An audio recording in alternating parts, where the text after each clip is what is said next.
Yahoo! Hello, hello, hello mga masters at mga ka-G! Good morning, good morning, good morning, good morning po sa inyong lahat dyan sa Pilipinas at sa buong Asian countries. At kung sama kayong lapalap ng ating daigdig, ay hayaan niyo muna kami ni G, the green girly cutie patuti iguana, na batiin po kayo ng good morning, good noon, good afternoon, good evening at good night po sa mga ready ng matulog.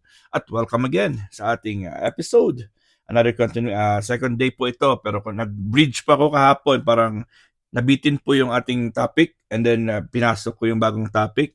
So this is legally or legit na first day ng ating topic about foot reflexology or acupressure.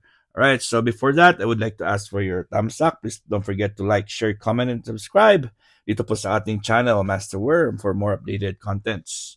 And maraming salamat din po sa mga nag-attend kahapon, kagabi, sa ating premiere marathon ng Bahay Kulitan. Sa lahat po na nag-premiere, congratulations sa lahat po ng mga host at umakyat syempre at kumanta at nakipag-halubilo at nakipagkulitan po sa amin sa comment section man or sa taas ng ating panel. Thank you so much. Maraming salamat. Thank you for making Bahay Kulitan your home, away from home. Syempre, alam naman natin, malayo tayo sa ating mga pamilya and we sometimes spend time more on Facebook or YouTube or other social media. And again, thank you for choosing Bahay Kulitan as one of your tambayans. All right. So, let's proceed po sa topic natin, which is the foot reflexology. Acupressure in the foot may promote relaxation and stress relief among other benefits. Yun po ang foot reflexology or acupressure. So, napakita na natin kahapon, mabilisan lang, yung foot reflexology chart. Diba? So, ito po yung itsura ng foot reflexology chart to. O, diba? Yan. So, meron po siya mga specific organs, like the kidneys, the spleen, liver, meron po dyan. Okay? So, mga spinal, mga sciatic nerve, yun, mga mata, yan, nandyan po yan sila. So, all you have to do is you apply pressure or stimulate those areas to make sure to release tension and of course to release toxins. So, yan po yung mga usually ang mga problema kasi we always stand, we always walk, or we always sit. So, due to gravity po, ang problema po dyan, kung minsan dahil po yung ating katawan po ay may nag-create po tayo ng phlegm and mucus or hindi po siya nagsisirculate ng mabuti. So what happens is it's hard for it to circulate back to the system. So it stays, especially sa mga heavier or sa mga those who are having sedentary lifestyle, and of course those who are having peripheral or let's say circulatory problems, existing circulatory problems, those who have diabetes, those who have heart problems, those who have kidney problems. Yung minsan po, or most of the time, they have problems with their circulation, varicose veins. So problema po dyan, these toxins, they stay on the soles of our feet. And it so happened that they stay there. Creates pressure and of course tension dyan sa area mismo kung saan po ay mayroong connection sa mga organs. Say for example, you have organs that are sick. So you have your liver is not functioning properly. So yun po, yung point na yan ay pag pinindot mo yan ay masakit po yan. Masakit po yan kasi meron po siyang mga stagnation dyan sa area na yan. Halimbawa, ito po yung ating soles of the feet. So ito po yung kidney area. Let's say for example, this is the kidney area. So if you press it, if you have an existing kidney problem, it means it will hurt. So masakit po yan pag pines mo yan, yung point na yan. Diba? Ayan. So mga masters, mga ka-G, and ready na po ba kayo? Let's proceed to the topic. And I hope you guys will enjoy. Again, please don't forget to like, share, comment, and subscribe. And thank you po sa inyong presence po dito. Okay? Foot reflexology is a treatment that has been practiced for centuries. Sabi po nito, it involves applying pressure to the different points of the bottoms of the feet. So sa foot siya ginagawa. Okay, according to Chinese medicine, traditional Chinese medicine, these points correspond to the different areas of the body. They are believed to have multiple benefits, okay, including reducing stress, aiding digestion, and promoting sound sleep. So makakatulong po ito sa ating overall health. Okay, so what is reflexology? Reflexology is commonly known as the holistic practice performed on the feet.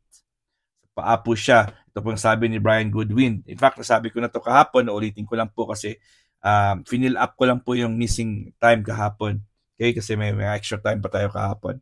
Alright, so si Brian Goodwin po ay isang aesthetician, a herbalist, and an international educator. Okay, so the concept is that there are meridians, so those are the passageway of energy.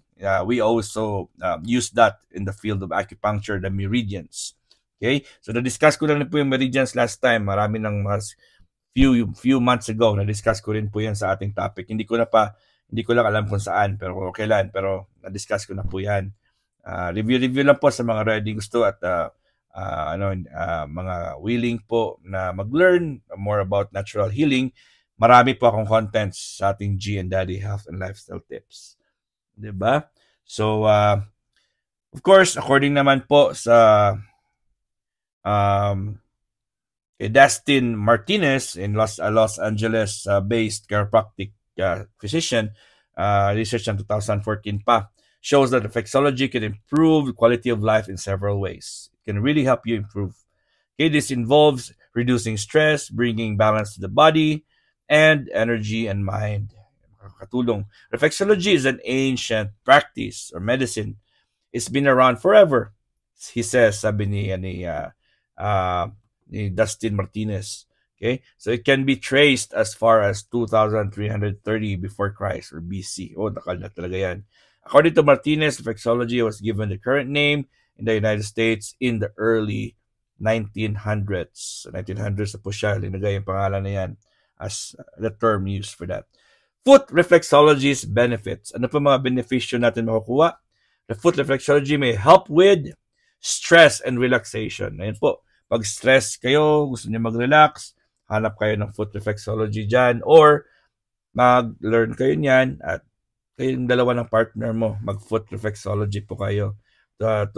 Marami naman kayo mada-download or makikita sa Google na mga points, the charts kung saan po ang mga designated na points na pipindutin mo dyan.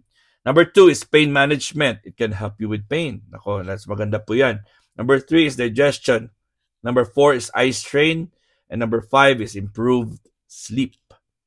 Yun, so just refer to the descriptions below because I copy-pasted it. So for your own reference po.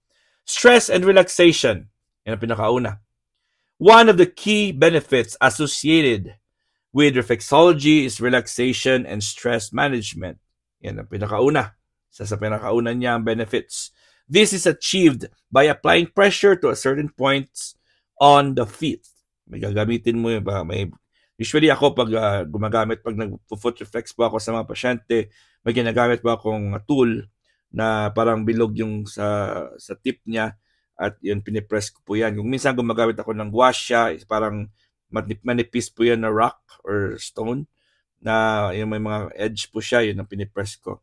Kasi ako po ay re-reflex po ako sa mga pasyente namin dito kung gusto po nila. At yung iba po ay syempre part of the treatment. After my dad removes the needles, minsan po ako ay diretso po ako sa foot reflexology. Okay? So, in the 2015 study mentioned above, itong study nila, hindi pa pala. Saan na ba ako? Hindi pa pala ako naka-mention. Alright. Relaxation is probably the biggest benefit of foot reflexology, says Martinez. Reflexology helps by increasing the blood flow throughout the body. Through the body. So, pag mag-simulate yung blood flow mo, and gaganda yung inyong blood circulation. Okay? Which helps to decrease stress and anxiety and lowers blood pressure. Nakakatulong po talaga ito. When you feel less stressed and less anxious, it's easy to feel relaxed. Diba? Pag stress ka, ayun, hindi ka talaga makakapag-relax. Okay, ito na po. In the 2015 study mentioned above, itong study nila, the authors observed that a common benefits of reflexology may be reducing stress and inducing general relaxation. Nakakatulong talaga siya. So very proud ako kasi nag-study po ako nito nung sa Pilipinas pa ako. Additionally, the study notes reflexology may be one to interrupt the pattern of repetitive lifestyle stress by helping the body system to return to natural state. So, yun po. If you can, maghanap kayo dyan ng mga ways kung paano kayo mag-stimulate ng mga pressure points na yan para po kayo po ay makakuha niyo yung mga benefits po ng reflexology. So for now po, ito lang muna ang ating topic. So stress and relaxation, isa sa mga benefits po ng foot reflexology. Ayan, at maraming salamat talaga sa inyong love and support. At ako po ngayon ay kasalukuyan pong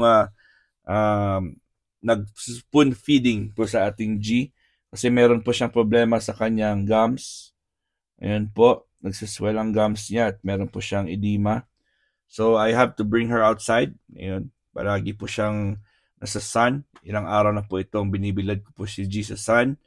Pero ngayon po ay babalik na ako sa work kasi may work pa kami upon recording time. At ngayon po ay, anong araw sa inyo sa atin dyan sa Pilipinas? Ngayon po ay Lunes. Ayan, at ako po ay magpapasalamat na naman ulit sa lahat na po ng mga pumunta. Siyempre sa ating event kahapon. Maraming salamat talaga. At ako po ay taos-pusong personally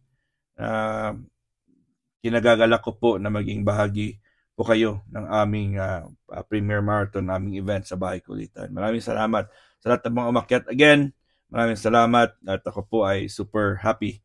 I hope to see you more sa aming mga events, siyempre sa aking channel din. And don't worry kasi kami po ay babalik din po ng support sa inyo as much as we can kasi hindi naman lahat babalikan namin equally. Pero alam niyo naman po na from